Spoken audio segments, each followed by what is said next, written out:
everyone, myself Shweta Maurya, student of BSc Nursing second year in KGMU. So, welcome back to my channel and I hope आपकी पढ़ाई अच्छी चल रही होगी and अब तो आपके एग्ज़ाम भी बहुत पास आ गए हैं एंड मुझे लगता है जितने ज़्यादा से ज़्यादा आपके एग्ज़ाम पास आ रहे होंगे वैसे आप क्वेश्चंस की प्रैक्टिस बहुत ज़्यादा कर रहे होंगे एंड ज़्यादा से ज़्यादा आप पढ़ाई कर रहे होंगे। तो आज एक छोटा सा मैं लेक्चर लेके आई हूँ जिसका टॉपिक है various types of medical specialist. So ये नर्सिंग एप्टीट्यूड का 5th लेक्चर है एंड शायद ये लास्ट भी है क्योंकि सारे टॉपिक तो मैंने कवर कर लिए हैं एंड इसके बाद जो भी मैं लेक्चर अपलोड करूँगी वो क्वेश्चन सीरीज़ का होगा। पॉसिबल हो सकेगा जितना ज़्यादा से ज़्यादा क्वेश्चन जो पेपर में आ चुके हैं या फिर और भी जो भी मुझे मिलेगा मैं कोशिश करूँगी कि सारे मैं वो आपको वीडियो में अपलोड करूँ। तो चलो वीडियो स्टार्ट करते हैं। तो आज का हमारा टॉपिक है कि जो डिफरेंट फील्ड के डॉक्टर्स होते हैं उनको हम किस नाम से जानते हैं, उनको क्या कहते हैं। सबसे पहला है कार्डियोलॉजिस्ट।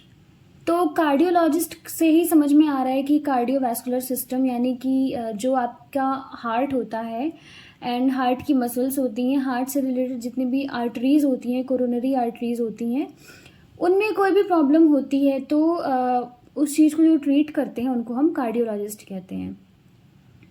सेकेंड है डर्मेटोलॉजिस्ट। तो आपने कभी ना कभी मतलब डर्मा का ऐसे नाम तो सुना ही होगा। डर्मा में आपकी 3 चीज़ें आती हैं। पहला तो स्किन, दूसरा हेयर और तीसरा है नेल।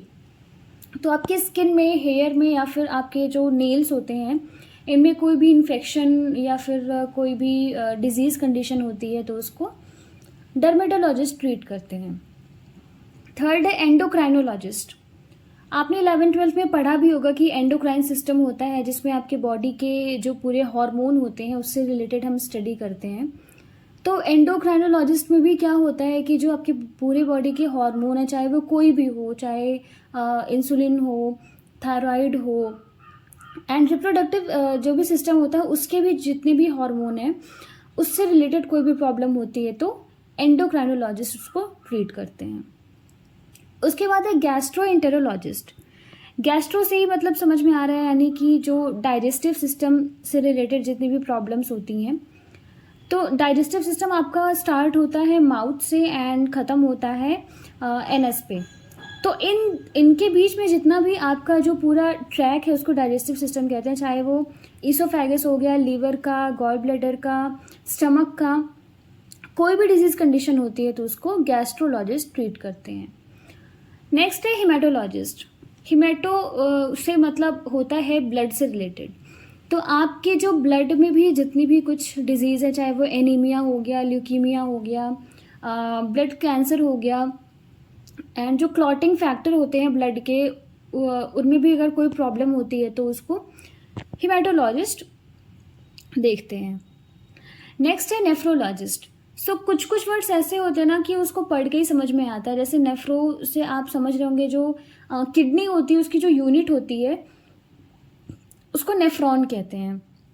सो नेफ्रॉन का मतलब किडनी हो गया। तो किडनी से भी रिलेटेड जितनी सारी डिजीज़ हैं, चाहे वो किडनी स्टोन हो गया एंड नेफ्रॉन में कुछ प्रॉब्लम है, कुछ भी हो, तो इस कंडीशन को ट्रीट करते हैं नेफ्रोलॉजिस्ट। फिर हम देखते हैं न्यूरोलॉजिस्ट।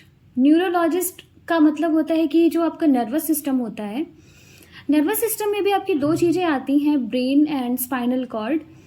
तो इसमें आपके नर्वस सिस्टम में चाहे जो प्रॉब्लम, चाहे एंसेफेलाइटिस हो गया, चाहे एपिलेप्सी हो गया एंड और भी जितनी भी जो न्यूरो डिजीज़ेज होती हैं उसके लिए हम न्यूरोलॉजिस्ट के पास जाते हैं। देन है आपका गायनेकोलॉजिस्ट या फिर इसको हम कहते हैं ऑब्स्टेट्रिशियन। तो गायनेकोलॉजिस्ट तो सबने सुना होगा बट जो दूसरा नाम है वो थोड़ा नहीं सुना होता है।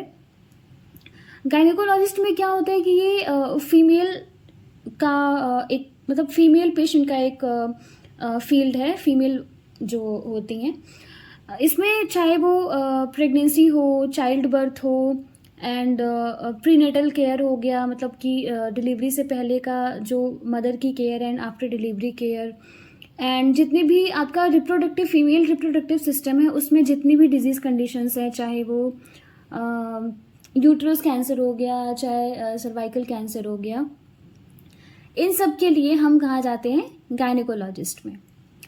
इसके बाद हम देखते हैं ऑन्कोलॉजिस्ट।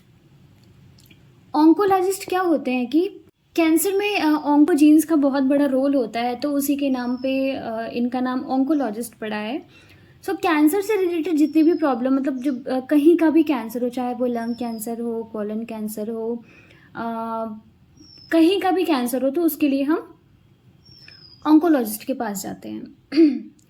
उसके बाद है ऑप्थेल्मोलॉजिस्ट। ऑप्था का मतलब रिलेटेड होता है आई से। आपकी आई में या फिर आपके विज़न में अगर कोई भी प्रॉब्लम हो, आपके देखने में कोई प्रॉब्लम हो, या फिर आपको ग्लूकोमा है, कैटरेक्ट है, ये सब जो कंडीशंस होती हैं उसके लिए हम ऑप्थेल्मोलॉजिस्ट के पास जाते हैं।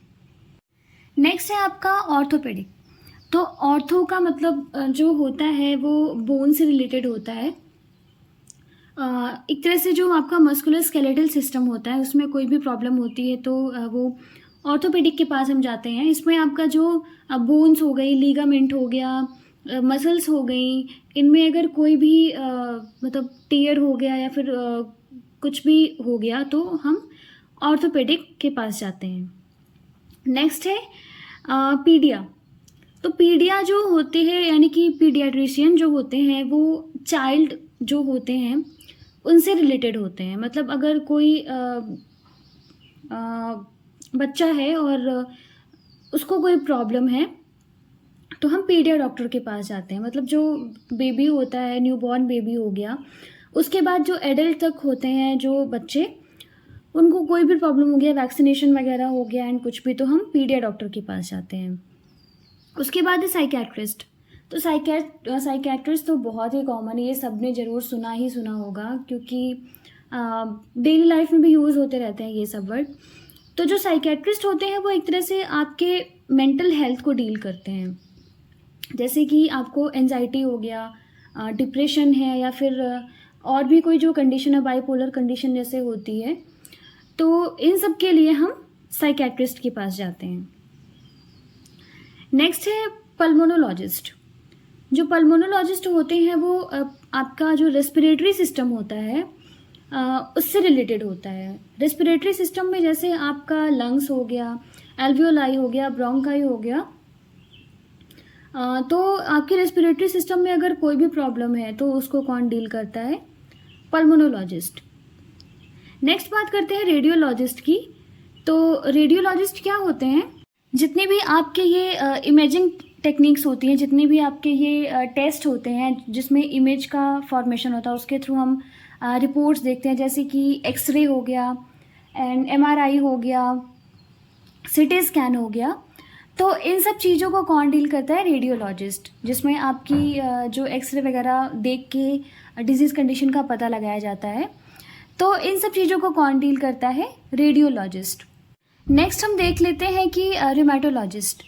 सो रिमेटोलॉजिस्ट का मतलब होता है कि जितने भी आपके जॉइंट्स हैं बॉडी में, अगर उनमें कोई भी प्रॉब्लम हो गई, जैसे कि रूमेटॉइड अर्थराइटिस हो गया एंड ऑस्टियो अर्थराइटिस हो गया, सो इन सब कंडीशंस को कौन देखता है? रिमेटोलॉजिस्ट। देन है आपका यूरोलॉजिस्ट। तो जो यूरोलॉजी होती है वो जो आपका यूरिनरी सिस्टम होता है उसकी स्टडी को कहते हैं। सो यूरोलॉजिस्ट भी कौन होते हैं? जो अगर आपके यूरिनरी सिस्टम में कोई प्रॉब्लम होती है, कोई डिजीज़ होती है, चाहे वो ब्लैडर हो गया, यूरेटर हो गया, एंड आपकी किडनी में भी कोई भी प्रॉब्लम है, उसको कौन डील करता है? यूरोलॉजिस्ट। देन हम लास्ट देख लेते हैं कि जीरियाट्रिक्स क्या होते हैं। तो जितने भी आपके ओल्डर एडल्ट्स होते हैं, जिनमें जो एडल्ट्स हो जाते हैं, ओल्ड पीपल होते हैं, उनमें जो भी डिजीज़ कंडीशन होती है, जो उनमें चेंजेस होते हैं, उन सबको कौन हैंडल करता है? जीरियाट्रिक्स जो फील्ड होती है वो डील करते हैं। सो ये तो कुछ कॉमन टर्म्स हो गए जो स्पेशलिस्ट होते हैं डिफरेंट फील्ड के। तो आज का वीडियो हम यहीं पे ख़त्म करते हैं। आप अपनी पढ़ाई को अच्छे से करते रहिए एंड जितने ज़्यादा से ज़्यादा क्वेश्चंस की प्रैक्टिस कर पाइए उतनी आप करते रहिए। चलो, ओके, बाय।